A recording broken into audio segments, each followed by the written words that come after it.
He was the love of her life, but then he met his. The beginning. Discover the untold story of how Reba McEntire's friendship with steel guitar player Narvel blossomed into a romantic relationship, leading them to co-found the successful management firm Starstruck.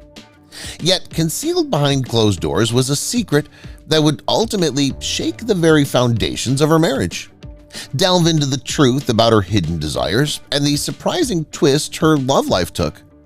Reba's childhood was spent on a ranch where she and her siblings took on chores ranging from meal preparation to cattle herding. Learning to drive at the tender age of 5, she developed a strong work ethic and an appreciation for hard work from a young age, qualities that would serve her well in her remarkable professional life. The people she looks up to. Jacqueline, Reba's mother, had dreams of becoming a country singer herself, but she ultimately chose a career in education.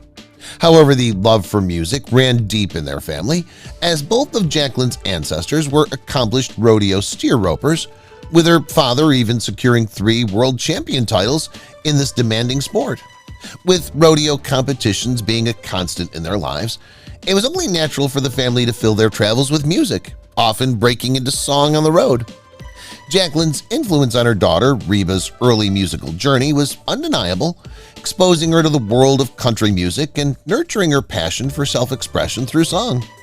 Reba quickly became a fixture at local theater productions, rodeos, and even high school graduation ceremonies, earning her and her siblings the endearing nickname, the Singing McEntires. She had big dreams. Reba's early musical influences included country music legends like Dolly Parton, Patsy Cline, Loretta Lynn, and Tammy Wynette. Little did she know that she would grow up to become one of the most iconic figures in country music herself, sharing the stage with her childhood heroes. Reba and her siblings nurtured their passion for music, eventually forming a band known as the Singing McEntires. Together, they performed live and even released an album which saw limited sales of about 1,000 copies. Nevertheless, their music resonated with fans with standout tracks like God Never Cried and If I Could Only Be With You, leaving a lasting impact. Something to learn. Reba, while performing with the Singing McEntires, confided in her mother about her desire to get baptized and her plan to announce it to the dance hall audience that night. Her mother, however, cautioned against assuming that they didn't attend church, marking Reba's first encounter with judgment. Reflecting on this, Reba emphasized the importance of not passing judgment, as one can never truly know another person's heart. After high school, she pursued a degree in education at Oklahoma State University, occasionally nurturing her singing career. She contemplated following in her mother's footsteps and becoming a teacher, but fate had different plans in store for her. She got the attention. Following her unforgettable performance of the flag and anthem at the National Rodeo in Oklahoma City, a remarkable transformation swept over her life. Even the iconic country music legend Rod Steiger, who graced the same stage that day, was left astounded by the sheer power of her voice. Steiger played a pivotal role in kickstarting her journey in Nashville, and it wasn't long before she inked her first record deal with Mercury Records, a mere year after recording her demo tape. In 1976, she exchanged vows with rodeo sensation Charlie Battles right at the dawn of his burgeoning career. Undeterred by her initial singles' lackluster performance on the charts, she persisted.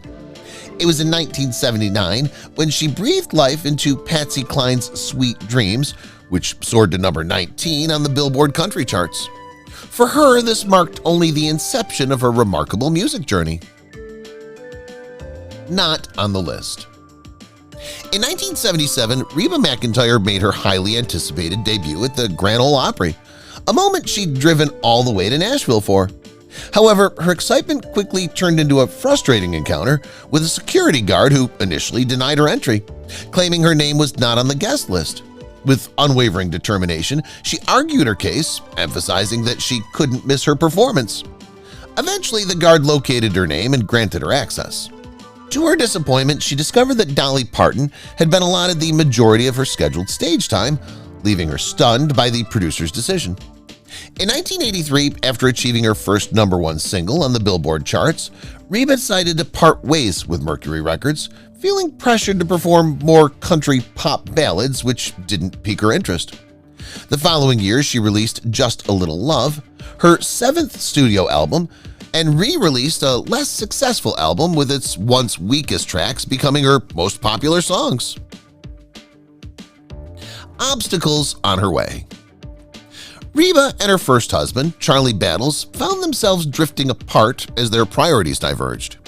Battles had envisioned a traditional stay-at-home wife when he proposed to Reba on his Oklahoma ranch, but her demanding travel schedule clashed with that ideal.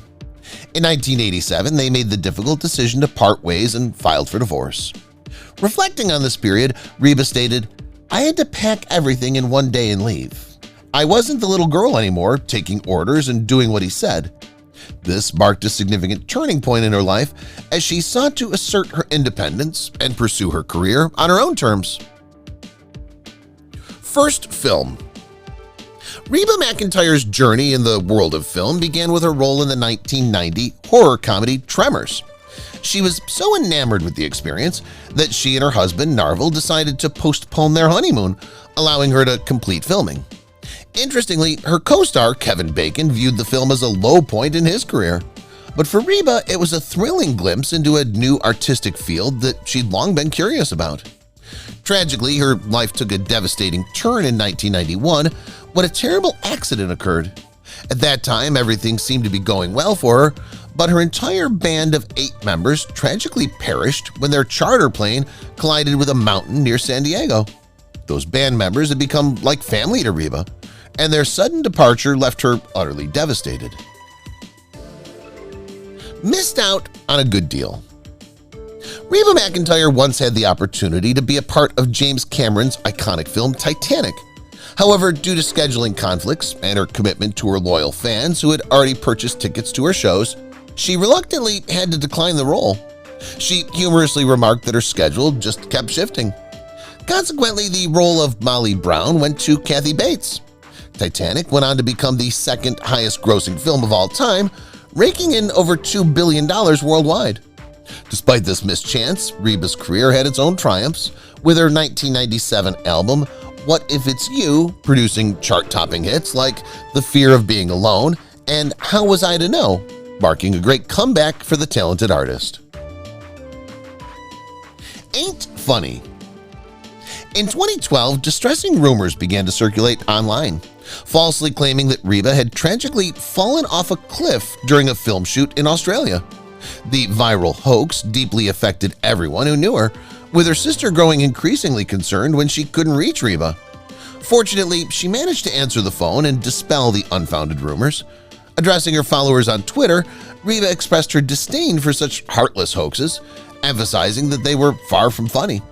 Sadly, Reba faced another profound loss when her father suffered a stroke, coinciding with the news of her induction into the Country Music Hall of Fame. Dolly Parton graciously accepted the honor on her behalf. Reba's father, Clark, passed away in October 2014, leaving her heartbroken. In tribute to her loved ones, she released an album titled Just Like Them Horses as a heartfelt homage. Happened too soon. Narvel wasted no time in finding love again as he began dating Reba's close friend, Laura Putty Stroud, just a few months after their divorce was finalized. Their relationship, shrouded in mystery, sparked rumors of infidelity. Kelly Clarkson, Reba's daughter-in-law and a dear friend, tried to mediate and salvage their bond, torn between her loyalty to Reba and her husband. It's worth noting that Reba and Narvel had been living separately for some time prior to their divorce in 1999. Despite their split, Narvel continued to manage Reba's career for another year. But in 2016, Reba decided to part ways both personally and professionally.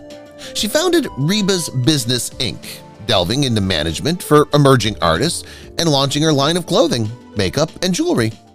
With an estimated wealth of approximately $95 million, Reba McEntire remains a thriving force in the entertainment industry.